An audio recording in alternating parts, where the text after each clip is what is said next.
Salve, salve galera do Central HQs, bem-vindos a mais um vídeo resenha aqui do canal. Eu me chamo Fernando e como hoje é quinta-feira, é dia de falar de mangás. Eu vou comentar com vocês a publicação Tokyo Revengers, material da editora JBC.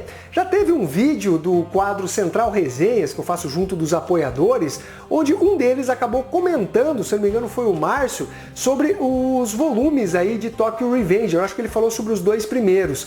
Tem também um anime que tem bastante sucesso, a própria publicação lá no Japão, ela vende bastante, e eu tenho em mãos aqui os dois primeiros volumes lançados pela editora JBC. É uma série que parece que ela seria mais curta, mas por conta do sucesso, aí a editora vai lá e fica pedindo para o artista esticar a obra. Vocês sabem como isso funciona, e eu vou comentar com vocês então essas primeiras edições. É um material que tem o mesmo padrão de outros mangás lançados pela editora JBC, capa cartonada, o papel ele parece ser o Pollen Bold, aproximadamente aí 190 páginas, ao preço de R$ 33,90, dá para você achar com desconto, eu vou deixar o link na descrição.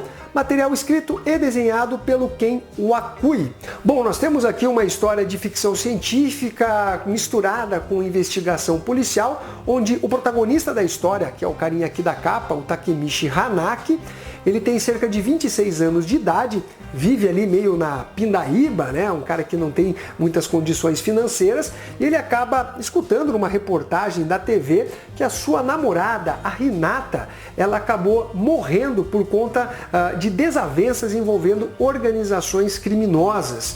Ele obviamente fica muito triste, mas tenta seguir a sua vida, e no momento que ele está lá no metrô, ele acaba sendo empurrado, e quando o trem está se aproximando, ele desperta cerca de 12 anos atrás. Ele faz um salto temporal, voltando ao corpo de quando ele ainda era um moleque, né, de 14 anos de idade.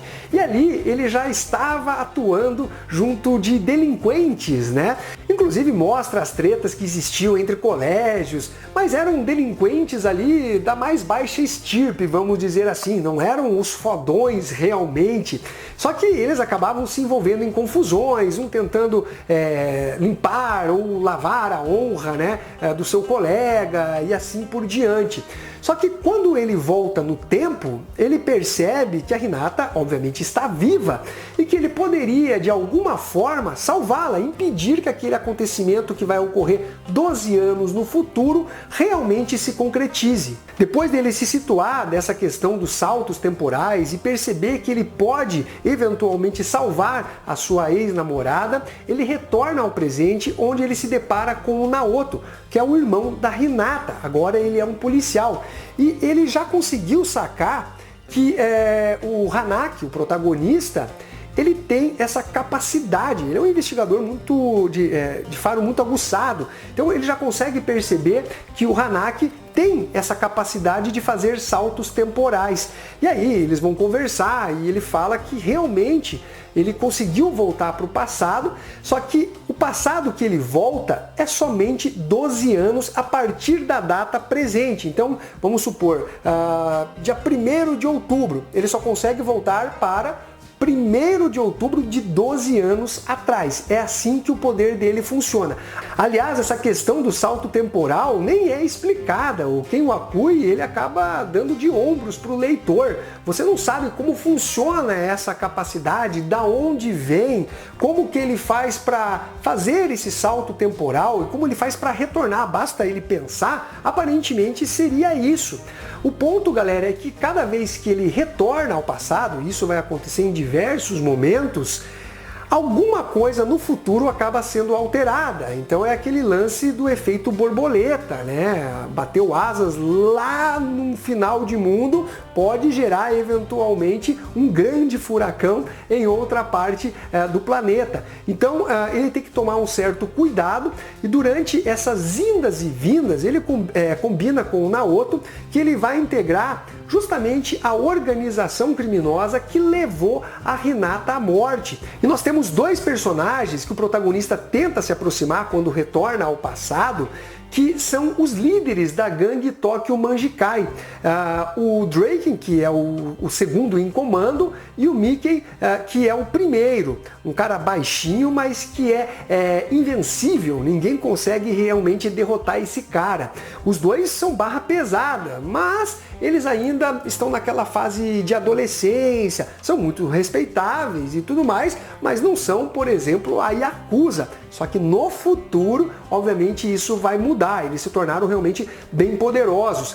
Então, o personagem, conforme ele vai para o passado, alguma coisa acaba sendo alterada no futuro e ele não sabe o que eventualmente foi alterado. Então, eles precisam se reorganizar, fazer novos planos cada vez que eles retornam ao passado. No primeiro momento tinha que salvar a Hinata, depois tem que salvar outro personagem, porque as coisas elas acabaram sendo alteradas. Inclusive o relacionamento dele com a Hinata lá no passado, ela percebe, né? Você parece estar mais maduro, um cara mais centrado, né? Não é um molecão e tal. Então o roteirista ele acaba abordando, né, essas mudanças de um garoto de 14 anos com a mente de alguém mais velho. É uma publicação legal, né? O pessoal até falou para mim que é um material que começa muito bem e depois, justamente por esse alongamento exigido pela editora por conta do sucesso do mangá, acabou decaindo de nível. Eu gostei das duas primeiras edições, tá? O que eu falei basicamente está nessas duas publicações aqui. Mas eu particularmente não achei isso tudo. Eu sei que bastante gente gosta de Tokyo Revengers, dizem que também o anime é bem bacana e tal. Eu gostei da história, achei legal, mas não foi algo que realmente me pegou. Como eu já disse em outras oportunidades, o preço dos quadrinhos está mais elevado, né? O que leva a gente a ser mais seletivo em relação às publicações. Se fosse em outro momento, quando os quadrinhos não eram tão caros, muito provavelmente eu daria continuidade à coleção de Tokyo Revengers. É um material bacana, sim, tem um plot interessante, apesar de algumas falhas ali e tal. Eu já vou mostrar a arte da publicação, mas eu particularmente não devo seguir, principalmente por conta desse mangá acabar se estendendo além do que o roteirista realmente queria, né? Vai virar uma série aí com 20 e tantos, 30 volumes, e eu tô fugindo aí um pouco de séries mais longas. Eu mantenho algumas coleções, mas são materiais que eu realmente curto, que eu prefiro, né? Então, infelizmente, eu não vou seguir com Tokyo Revengers, mas é um material que eu indico sim para vocês. A arte é bem bacana, é uma arte muito boa. Eu só não entendi aqui por que houve a mudança na coloração do cabelo do Hanaki. Tudo bem que ele pode simplesmente ter pintado, mas tem algumas coisinhas que poderiam ser explicadas, mostradas, por que houve essa mudança de visual. Inclusive ele nessa versão de 26 anos, ele parece ainda que é um moleque de 14. Fisicamente não tem uma grande alteração a não ser o cabelo do personagem. O trabalho artístico é muito bom, tá? Uma boa narrativa, consegue dar boa expressividade para os personagens, os cenários são bem desenhados. Olha só.